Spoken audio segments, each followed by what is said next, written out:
3च्या मदतीने नवीन राज्य बनते किंवा राज्याच्या सीमांमध्ये किंवा नावामध्ये बदल करते, तेव्हा अनुच्छेद 4 आपल्याला सांगतं की या बदलांमुळे संविधानाच्या पहिल्या आणि चौथ्या अनुसूचीमध्ये आपोआप बदल होतात.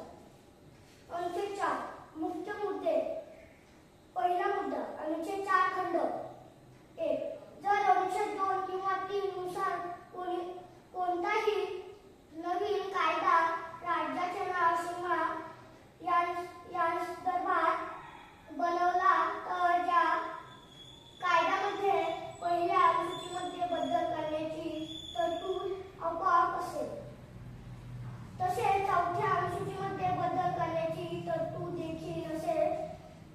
यासोबतच संसदेला गरज वाटल्यास नवीन राज्याच्या किंवा बदललेल्या राज्याच्या संसदाने विधानसभेतील जागांमध्ये बदल करण्याच्या तरतुदींनी यात समाविष्ट करता येतात.